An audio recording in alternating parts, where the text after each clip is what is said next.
Salaki and the video got cut out. This might end up being a part two.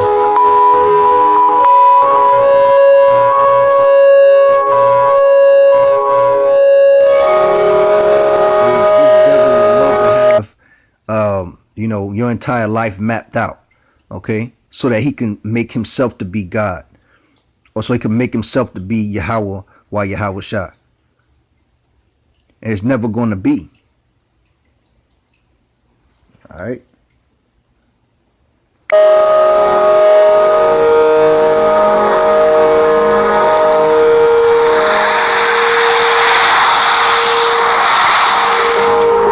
I don't understand why you're not here. Why should I? Because if what you're saying, if it was possible, it would be revolutionary. People would have a vested interest in preventing that from happening.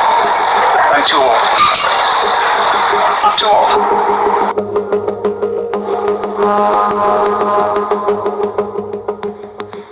I'm not sure how many of you got a chance to hear Keith Alexander yesterday, the head of the NSA, talk about the NSA's activities. Bill, how do you reconcile? Is there some way to reconcile General Alexander's statement that the NSA isn't keeping track of every American with the existence of a facility like the one in Utah?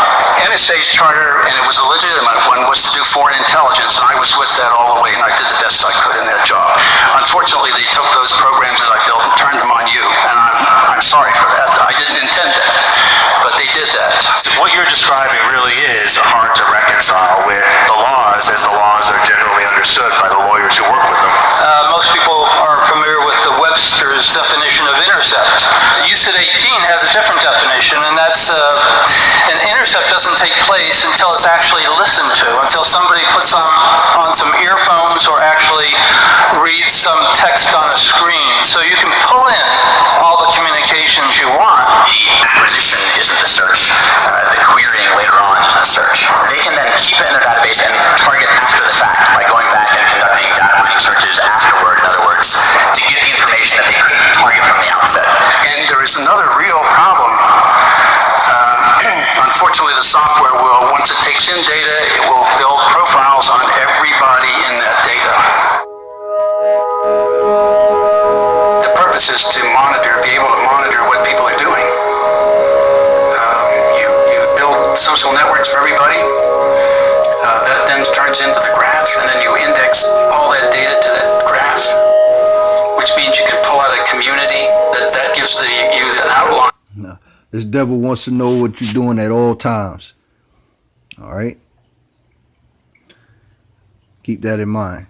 Of the life of everybody in the community. And if you carry it over time from 2001 up, you have that 10 years worth of their life that you could lay out in a timeline that involves anybody in the country. Even senators and House of Representatives, all of them. The dangers here are that we fall into something like a totalitarian state like East Germany.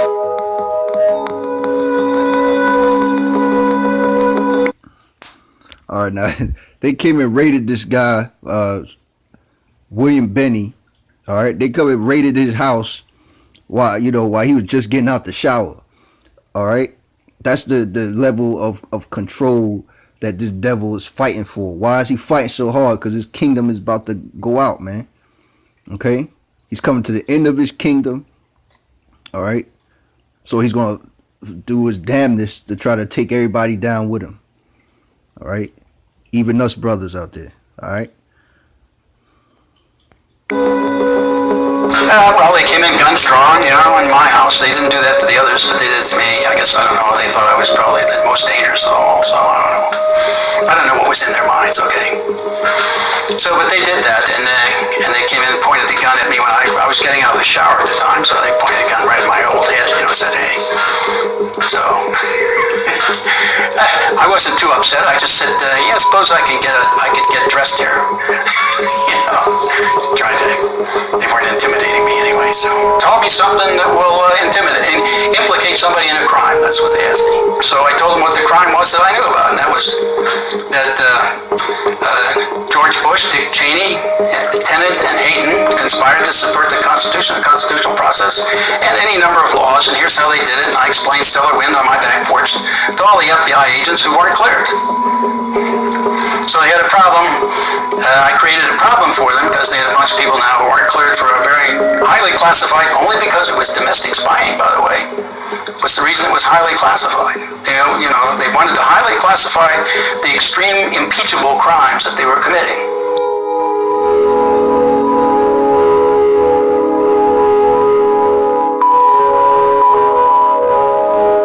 It needs to be out in the open. We need to, as a democracy, we need to say, do we want our government doing this or not?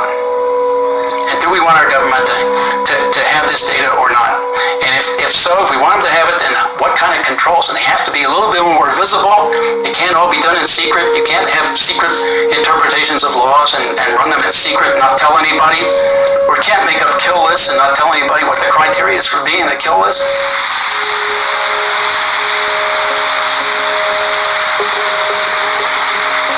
This is something the KGB, the Stasi, or the Gestapo would have loved to have had about their populations.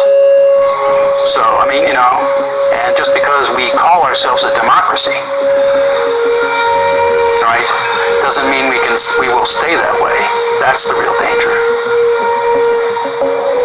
And we, the people, may have absolutely nothing to say about it.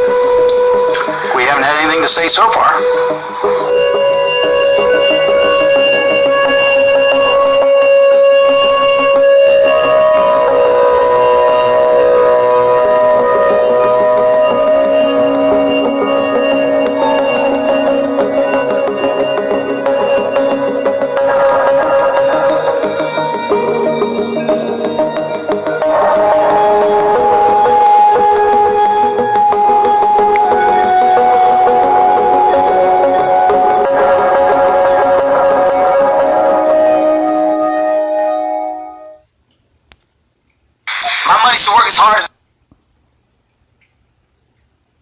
Our gig speed network not only downloads files up to 20 times faster, we go beyond fast with 4G backup for complete reliability. I want that. Start now and get a $500 prepaid card. Call now. Comcast Business. Beyond fast.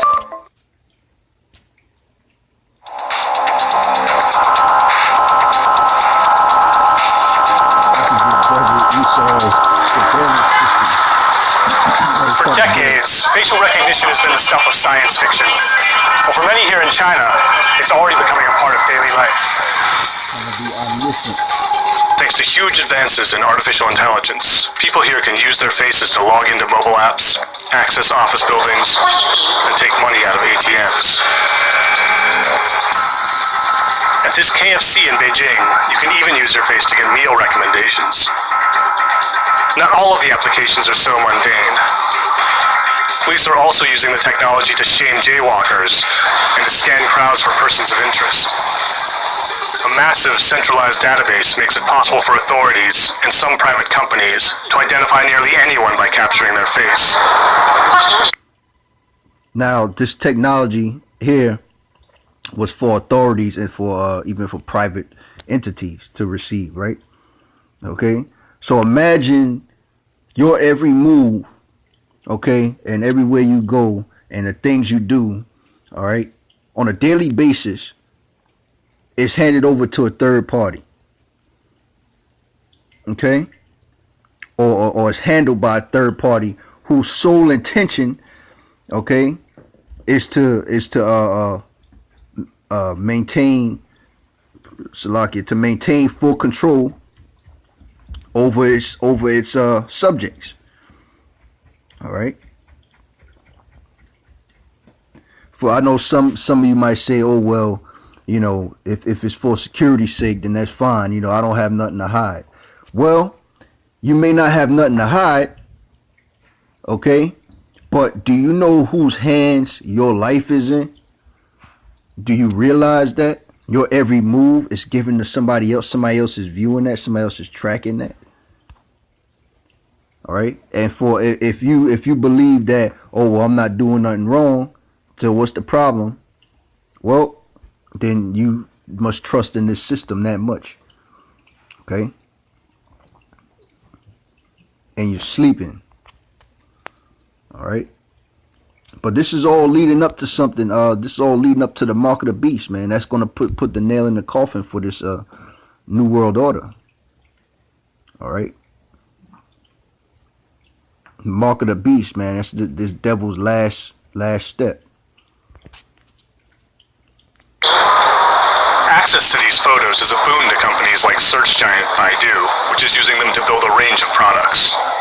These are a data set maintained by government. Basically means that for almost everyone who has the ID, for everyone over 18 years old, the government will have your face in the database. Some worry this technology could lead to serious invasions of privacy and make it easier for authorities to track political dissidents. But others see it as a powerful tool for public safety. Not only helps to track criminals, it also helps fight missing people. So it's good for the society. Facial recognition algorithms are growing exponentially faster and more powerful, thanks to a new technology called deep learning that allows computers to mimic the human brain's ability to learn. That means they can now compensate for problems like low light and bad angles. They can also adjust for age, making it possible to identify adults from their childhood pictures. So how does it work? Using complex algorithms, facial recognition systems start out by identifying all of the faces in a given image. For each face, the algorithm measures out key data points, like the distance between the eyes or the color of the skin. They then use those measurements to create a template that can be compared against other templates in a facial database. The more data they have, the better these systems do. Hundreds of millions of social media users here upload photos every day under terms of service that basically allow tech companies to do what they want with the images. Add a vast network of surveillance cameras, and China has lots of data to feed its algorithms. There are 170 million surveillance cameras installed in China, including more than a dozen on this stretch of road behind Beijing's Forbidden City. Analysts say China plans to install 450 million new surveillance cameras by the year 2020. 450 million CCTV cameras by 2020. 450 million cameras. We're already in 2019. Okay, so in a couple of months they plan on having 450 million new cameras installed. All right, that's a hell of a lot of cameras. Now, here in the U.S., you know, we have a population roughly 350 million. All right, give or take. Okay. But that would be a camera assigned to every citizen or every person in this country. Okay? That's a lot of cameras. Okay? But they're talking about putting it 450 million by 2020. That's insane, man. That's Esau really trying to exalt himself here. All right? He's really trying to be Yahweh while Yahweh shot.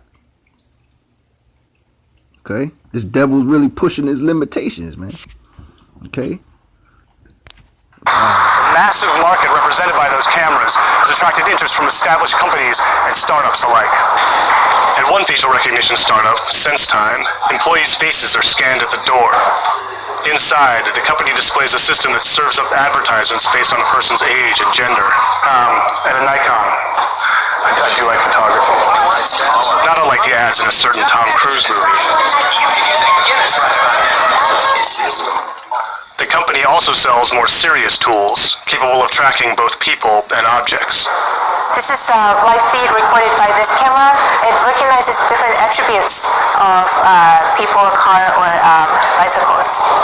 This is actually very useful for the police department to extract information from the videos. Basically, it makes the video searchable.